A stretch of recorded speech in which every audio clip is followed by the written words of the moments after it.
Je voulais vous dire que l'idée d'un rassemblement pour sauver le taureau a germé dans la tête des ODDH, des organisations qui défendent les droits de l'homme, après que nous ayons créé un collectif que nous avions appelé Ça suffit, sauvons le taureau. Les ODDH se sont aperçus que seul ne veut pas aboutir à cet objectif qu'ils se sont assignés pour sauver le taureau. Après avoir mesuré leur force, les ODDH et la société civile se sont dit l'ampleur de la tâche était tellement grande, la grandeur que nous pouvons associer d'autres entités du déjà de togolais. Et nous avons pensé au parti politique. C'est pour ça que nous avons approché les partis politiques pour leur faire partager notre idée de la création d'un grand ensemble qui inclurait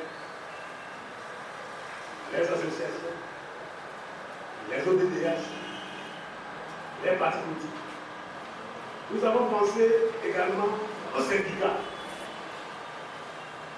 Les approches sont en train de se faire. Nous espérons que nous allons arriver à la belle personne parce que quand on parle de sauver le taureau, c'est sauver tous les Togolais, quels qu'ils soient, sans distinction.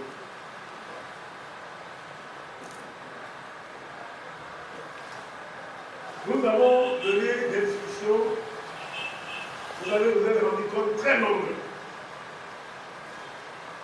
Nous avons été confortés dans notre idée lorsque,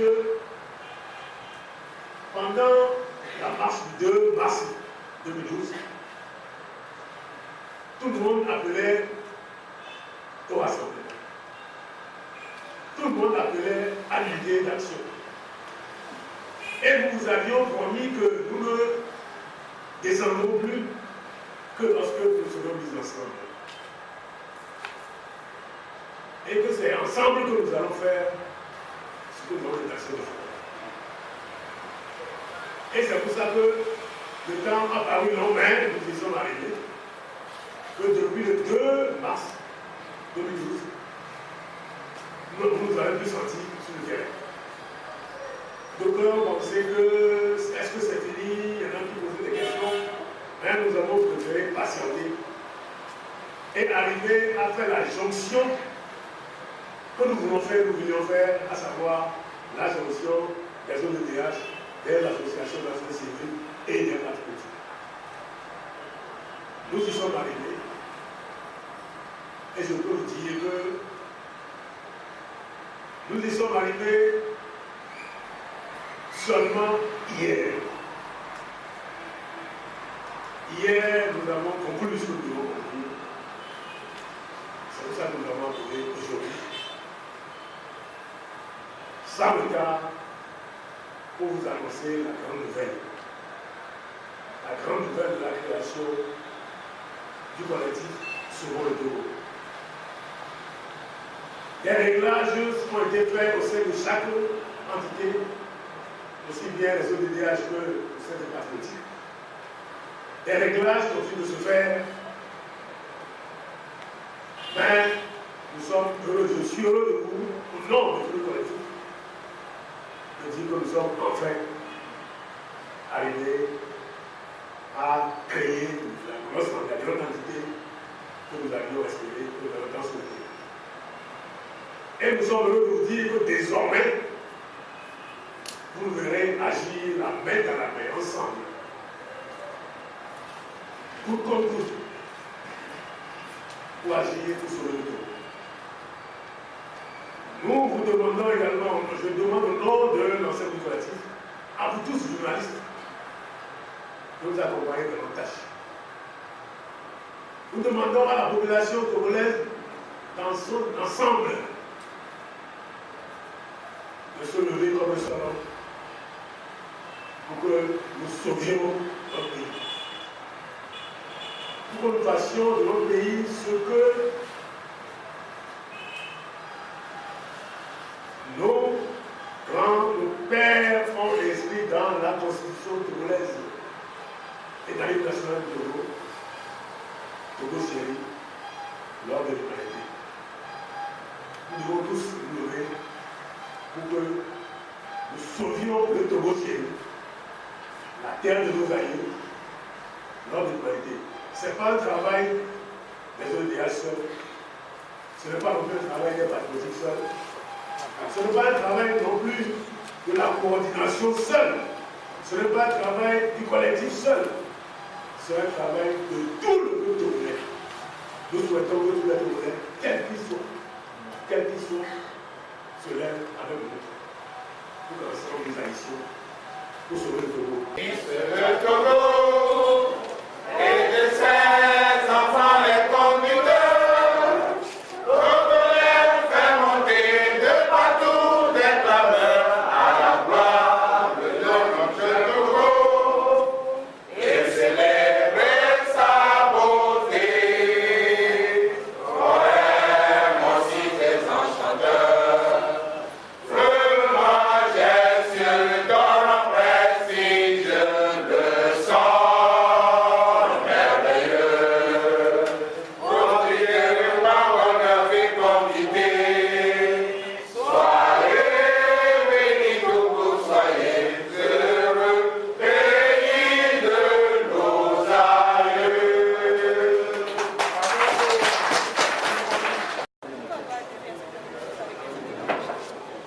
Parce que nous avons compris depuis longtemps qu'il faut un mouvement fort pour éviter de contourner les problèmes qui se posent à notre pays depuis longtemps. Et qu'il faut créer ce mouvement-là pour affronter toutes les difficultés que nous rencontrons dans le processus de démocratisation de notre pays depuis plus de 20 ans maintenant.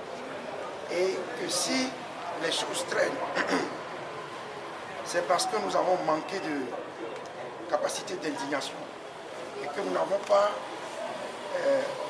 accompagné le peuple dans ce mouvement-là pour arracher les conditions qu'il faut pour de bonnes élections. Nous acceptons de participer aux élections dans n'importe quelle condition. Ce qu'on appelle tripatouillage de la Constitution a consisté à mettre en place un système qui verrouille le dispositif des élections et qui reproduit à l'infini les victoires électorales frauduleuses du RPT. Et nous avons accepté de compétir dans ces conditions-là.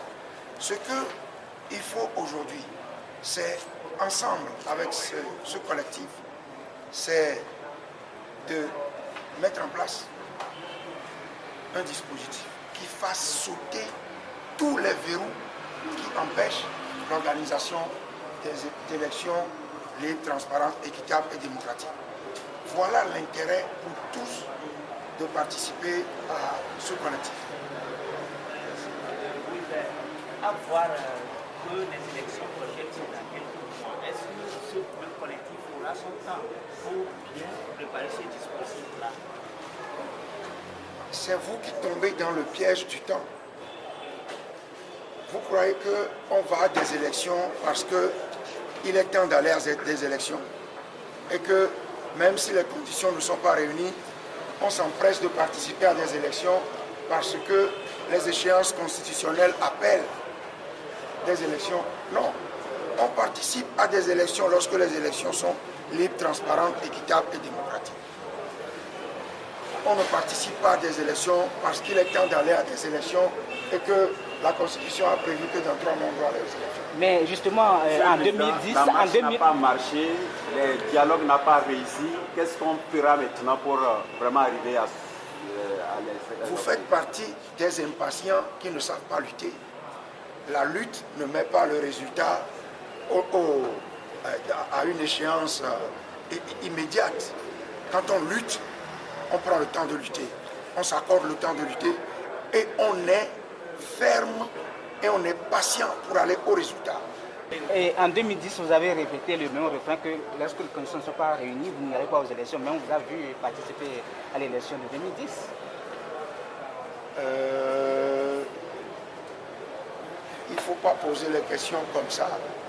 Vous dites, vous avez répété les mêmes refrains. Oui, tout à l'heure, vous avez dit qu'il n'y a pas... Non, il y a... D'abord, est-ce que je peux vous faire comprendre qu'en 2010, je n'étais président d'aucun parti politique? Je vais parler de au moment où j'ai été choisi, désigné par mon parti pour être candidat, je n'étais pas le numéro 1 de mon parti. Aujourd'hui, je le suis. Ça, c'est un élément important, c'est considérable.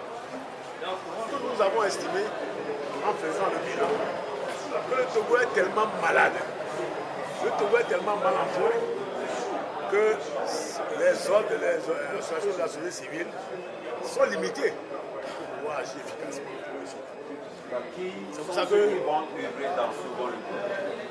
vous avez des partis politiques, vous avez des associations de la société civile, vous avez des organisations de défense des droits de l'homme. Nous estimons, nous espérons que des syndicats viendront se joindre à nous.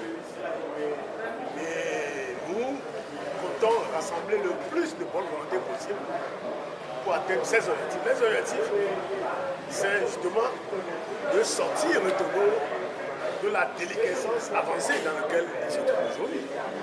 Aussi bien sur le plan social, sur le plan politique, sur le plan économique, même sur le plan moral, le Togo est en déliquescence avancée. Et c'est pour ça que nos objectifs sont de remettre tout cela. Vous parlez bien des objectifs. On sait que les partis politiques n'ont pas les mêmes objectifs que la société civile. Est-ce à conquérir le pouvoir pour remettre aux partis politiques? Nous n'avons aucune intention de conquérir aucun pouvoir. Les associations de la société civile, les ODDH, les OSC n'ont pas comme intention, comme visée ou objectif de conquérir quelque pouvoir que ce soit. Notre rôle dans tous les régimes politiques, quels qu'ils soient, c'est de tout mettre en œuvre pour que les gens aillent dans le bon chemin. Comme ça doit aller, selon les standards qui existent. Or, nous venons de dire que le Togo est en déliquescence avancée. Voilà que donc, nous allons donc tout faire pour balayer la maison. Notre objectif, c'est de balayer la maison. Nous voulons balayer la maison Togo. Une fois que cette maison sera balayée, les partis politiques pourront alors compétir légalement et également pour conquérir le pouvoir et l'exercer. Oui. À quelques mois de législative, vous avez rien à écrire. Est-ce que, et on vous demande quel plan d'action vous avez, rien n'a été dévoilé? Non, nous sommes à quelques mois de quelle législative? Nous disons, vous savez, j'ai la chance d'être un expert en matière électorale. Et je peux vous dire que si on va organiser des élections transparentes, ça ne veut pas être cette année. Si on fait des élections cette année, ou pas déjà, elles ne seront jamais transparentes. C'est clair. Les tâches pratiques qu'il y a à faire sont tellement énormes qu'on ne peut pas faire des élections dans cette année, à moins qu'on veut faire des élections bâclées. Il faut cheminer pas à pas, petit à petit, étape par étape, pour que le chemin soit balisé en vue d'élections législatives transparentes, libres et démocratiques. C'est pour ça que nous disons, nous allons aider. Le collectif va tout faire pour aider à obtenir justement, si c'est une élection, à obtenir la transparence électorale. Si c'est en matière de gestion économique et financière, à arracher la transparence dans la gestion économique et financière. Tous les rapports qui sont faits dans ce domaine-là, le domaine économique et financier, sont clairs.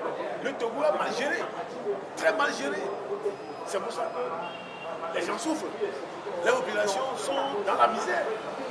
Les travailleurs ont ce qu'un chef d'État étranger appelle des perdières, mais non des salaires. Mais ça ne va pas continuer. S'il te plaît,